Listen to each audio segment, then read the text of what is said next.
ಸುಧಾ ಅಂತ. ನಾನು ಇಲ್ಲಿ ಕೋಡಳ್ಳಿಯಿಂದ ಬಂದಿದ್ದೀನಿ. ನನ್ನ ಫಸ್ಟ್ ಬೇಬಿನೂ ಶ್ರೇಯಸ್ಸಲ್ಲೇ ಆಗಿದ್ದು, ಇದು ಸೆಕೆಂಡ್ ಬೇಬಿ ನನಗೆ.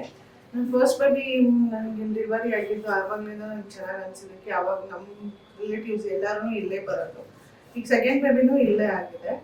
ನನಗಿದ್ದು 2 ಲೂಪ್ ಸುತ್ತಾಕೊಂಡಿದ್ದೆ, ಕತ್ತಿನ ಸುತ್ತ ಅಂತ ಹೇಳಿದ್ರು. ನಾನು ಲಾಸ್ಟ್ 30 ಬಂದಿದ್ದಾಗ ಸ್ಕ್ಯಾನಿಂಗಲ್ಲಿ 2 ಲೂಪ್ ಇದೆ, ವೇಟ್ ಮಾಡಿ ಅದೇ ರಿಮೂವ್ ಆಗುತ್ತೆ ಅಂತ. ನೆಕ್ಸ್ಟ್ ಮೊನ್ನೆ ಬಂದಾಗ ಮೂಮೆಂಟ್ಸ್ ಎಲ್ಲ ಲೆಕ್ಕ ಇಟ್ಕೊಬೇಕು ಅಂತ ತುಂಬಾನೇ ಒಳ್ಳೆ ಚೆನ್ನಾಗಿ ಸಜೆಷನ್ ಹೇಳ್ತಾನೆ ಇದ್ರು ಡಾಕ್ಟರ್ಸ್. ಅದಾದ್ಮೇಲೆ ನಾನು ಬಂದು ಅವ್ರು ಹೇಳಿ ಮೊನ್ನೆ ಬಂದಾಗ ಮೂಮೆಂಟ್ಸ್ ಎಲ್ಲ ಕಮ್ಮಿ ಇದೆ ಅಂತ ಸ್ಕ್ಯಾನಿಂಗ್ ಅಲ್ಲಿ ಇದು ಮಾಡಿ ಅವರೇ ಸಜೆಷನ್ ಮಾಡಿದ್ರು. ಅದು ಮೇಲೆ ಫುಲ್ ತಲೆ ಮೇಲೆ ಇರೋದ್ರಿಂದ ಮುಂದೆ ರಿಸ್ಕ್ ತಗೊಳೋದು ಬೇಡ, ಮೊದಲಾಗೆ ನಾರ್ಮಲು ಸಿ ಸೆಕ್ಷನ್ಗೆ ಹೋಗ್ತೀವಿ ಅಂದರೆ ಟ್ರೈ ಮಾಡ್ತೀವಿ ಅಂದರೆ ನಾರ್ಮಲ್ಗೆ ಟ್ರೈ ಮಾಡೋಣ, ನಿಮ್ಮ ಇಷ್ಟ ಅಂತಲೂ 2 ಆಪ್ಷನ್ ಹೇಳಿದ್ರು. ನಾನೆಲ್ಲ ಸಿ ಸೆಕ್ಷನ್ಗೆ ಹೋಗ್ತೀನಿ ಅಂತ ಹೇಳಿ ಸಿ ಸೆಕ್ಷನ್ ತಗೊಂಡೆ. ಇವತ್ತು ಆರಾಮಾಗಿದ್ದೀನಿ, ತುಂಬಾ ಚೆನ್ನಾಗಿ ನನಗೆ ಸ್ಯಾಟಿಸ್ಫೈಡ್ ಆಯಿತು. ಇಷ್ಟು ಆರಾಮ್ 3 ಡೇಸ್ಗೆ ಆಗ್ತೀನಿ ಅಂತ ನನಗೂ ಅಂದ್ಕೊಂಡಿಲ್ಲ. ಎಲ್ಲ ಚೆನ್ನಾಗಾಯಿತು. ನನ್ನ ಶ್ರೇಯಸ್ಗೆ ಎಲ್ಲರಿಗೂ ಅಡ್ವೈಸ್ ಮಾಡ್ತೀನಿ, ಆರಾಮಾಗಿ ಬನ್ನಿ, ಟ್ರಸ್ಟ್ ಮಾಡಿ ಬನ್ನಿ ಅಂತ. ಎಲ್ಲ ಡಾಕ್ಟರ್ಸು ಸಿಸ್ಟರ್ಸು ಎಲ್ಲರೂ ಒಳ್ಳೆ ಕೋಪ್ರೇಟ್ ಮಾಡ್ತಾರೆ.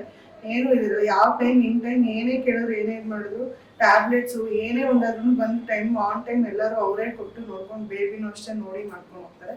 ತುಂಬ ಸ್ಯಾಟಿಸ್ಫ್ಯಾಕ್ಷನ್ ಆಯಿತು. ಶ್ರೇಯಸ್ಗೆ ನಂಬಿ ಬರ್ಬೋದು. ತುಂಬ ಥ್ಯಾಂಕ್ಸ್.